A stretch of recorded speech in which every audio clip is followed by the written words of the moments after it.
Our identity is not inside our body. Our identity is picked up by protein antennas on the surface of our cells. The body is like a television set, and there's a broadcast coming in. And the relevance about that is sometimes the television breaks, you say the television's dead.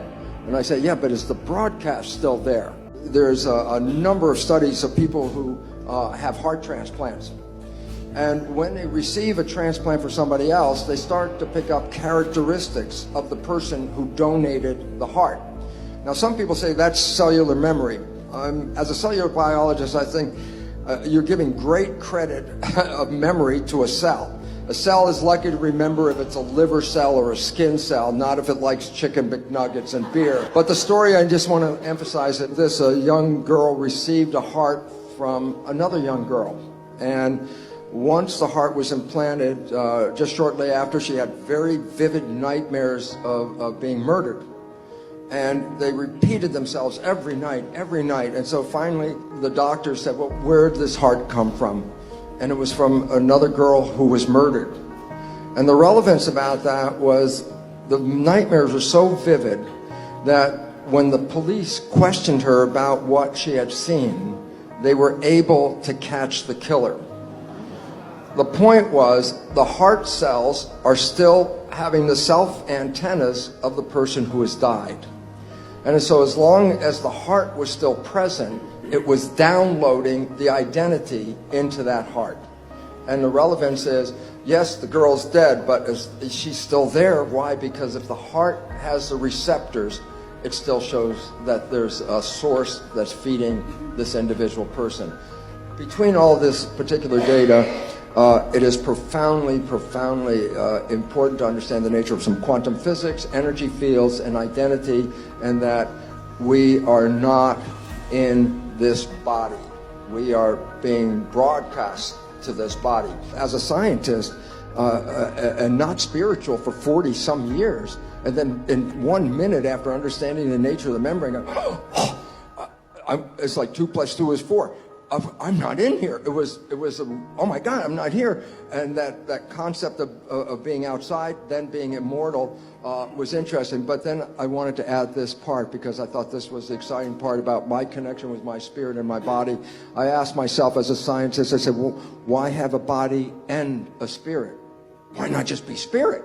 The answer for that is this. This is a virtual reality suit. You jump into this suit, you drive it around. The experiences of this suit are sent back to source. That's where we start to recognize your brain activity is not contained in your head. You can use magnetoencephalograph probes outside of your head, and you can read your brain activity. So you're broadcasting back to the field. And that's why we can see a sunset. We can taste that chocolate. We can smell that rose. We came here to experience life and to create. And then all of a sudden I said, oh, the whole story might be the biggest cosmic joke in the world, and that is this. We have been told that when we die, if we did a good job on planet Earth, we can go to heaven. I would like to suggest something. You were born into heaven. This is where you came to create. This is where you came to experience. If you don't like the creation, the significance is we're not living our lives, we're living the lives of programs. And if you don't like the program, the new biology is the one that says you can rewrite it. And if you rewrite it to make your creation not the one you bought as the creation, you will manifest heaven on earth. You will wake up every day with the glory of being in the most spectacular planet and the ability to create life. And that's what the joy is all about. What would happen if you stopped playing the program? And the answer is so wonderful because all of you have taken that red pill at some point, and that was when you fell deeply in love with somebody. And I said, what was happening when you fell deeply in love? And I say, for the first time in your life, you stopped thinking because everything you wanted is now right in front of your face. And when you stop thinking and you become what is called mindful, then you are in absolute control. I say, look, your life could suck every day until you met this person, and then heaven. In 24 hours later, you can experience heaven. And what was the difference?